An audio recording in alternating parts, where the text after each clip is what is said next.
So given that so far we looked at how to build a decision tree kind of in theory and we ignore the data size, let's now talk about the algorithm that does the decision tree building using MapReduce. So the problem we are looking at is how do I build a tree using a giant data set that lives on top of MapReduce. So the idea is, given a large data set, I want to build a decision tree. What are some general considerations that I want to take into account? So the first one is if the whole tree will be relatively small. What I mean by this is the data is big, but the tree itself is relatively small. So imagine it's like 10 levels deep. If it's a binary tree, this means it will have 2,000 nodes or something. So it's a small thing. So tree itself fits into memory, but the data is very big. So the data set is too large to keep in memory, and the data set is too big to scan over it on a single machine. So we really want to have this data set be distributed across a large number of machines. And the idea is that because the data set needs to be distributed, we'll be using the MapReduce framework. Just to remind you how MapReduce works, the idea is that we have our input file split into the chunks. Then we have pump the chunks of the input file through a set of mappers. Mappers extract key value pairs, right? We have a set of keys and we have a corresponding set of values. Then this data gets sorted and it gets passed towards the reducers, where all the key value pairs that belong to the same key, for example, here everything that has the key B goes to the first reducer, and everything that has key value A goes to the second reducer, and for example, also all the C's go to the first reducer, right? So the idea is that there is this shuffling step, and then the reducers collect the values, and each reducer produces its own output. So the question is, how can we use this kind of MapReduce computational infrastructure to learn how to build trees? So the particular approach we will be looking at is called Planet. And this was a research paper published by Google a few years ago, so 3-4 years ago. And what Planet is, it's simply a sequence of MapReduce jobs that builds a decision tree. Our setting in this case is the following. We will kind of focus on a subset of all possible categorical attributes and so on. We will only consider numerical attributes. We can think of them as discrete, meaning integers, or continuous, like real values, but we have no categorical attributes. We will think of predicting the target variable y to be a continuous value or a numerical value, so we will think about a regression. And we will limit ourselves on binary splits, right? So our decisions will be of the form, is x less than value v? And then if yes, go to the left. If no, go to the right. As I mentioned, our decisions tree is small enough, so mapper can keep it in memory, but the data is too large to be kept in memory. So our overall system architecture will be something like this. Right? We will want to have a sequence of MapReduce jobs that read the input data and process it. We will also have the master node that keeps track of everything. And we will also keep separately in the memory the model that we have built so far. We will keep some attribute metadata information.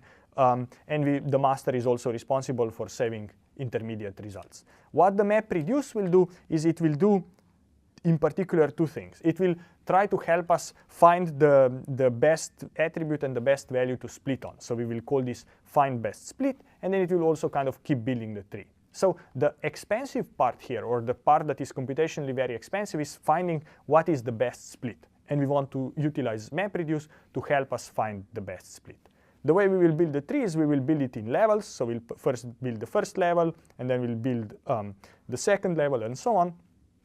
And at every level, for all the nodes, we will want to decide what is the best attribute to split upon. So let's think about building the tree, right? As I said, we are building the tree level by level, where we will have one MapReduce steps to build one level of the tree. So if you want to build a tree that is 10 levels deep, we need 10 MapReduce jobs or steps of iterations of it. And in particular, kind of at high level, the mapper, what it will do, it will consider a number of possible splits and on a given subset of data. And for each split, it will kind of store the partial statistics, so that then the partial statistic is sent to the reducer. the reducer collects the partial statistics and determines the best split. So basically the idea is that given the particular feature and a particular split value, if I have our big input file that is split into chunks, each chunk is sent to a separate mapper. This mapper will compute some statistics of how this given attribute and this given value, what is the quality of the split. All these partial statistics will be sent to the reducer, who will then output the final score or the final quality of the given split, and then master then decides which split to take and grows the tree by additional level. So this is generally the idea. The mapper will allow us to take this big data file, split into chunks, compute subsets, statistics of it on subsets of the data. A reducer collects the thing and lets the master know to make the final decision. So in terms of the overall infrastructure, the mapper loads the model into the model we built so far into the memory, and then also information on which attribute splits to consider. And then a given mapper only sees a subset of data. The mapper drops each data point to the appropriate leaf node L. And for each leaf node L, it keeps the statistics about what is the data that reached L and what is the data that is in the left and right subtree under the given split, right? So the mapper sees a set of splits S, sees a subset of our data set, and then for each leaf node, it keeps track of which data goes to the left, kind of left of the leaf node, and what data goes to the right of that given leaf node. And then, as I mentioned, a reducer will take all this partial information, combine it, and determine the best split for each node in the tree at the given level that we are currently building, right? So the idea is that we are currently looking, let's say, at the third level or fourth level of the tree. So the way, now that I told you about what the mapper is doing and what the reducer is doing at one level of the tree, now how are we kind of building the whole tree? The whole procedure breaks down into three types of MapReduce jobs. First is the MapReduce job that we call initialization. We call this once at the beginning of the building procedure. And basically the idea here is for each attribute to identify values to be considered for splits. Then we will have a sequence of MapReduce jobs that are basically finding the best splits. So we have one MapReduce job for every level of the tree.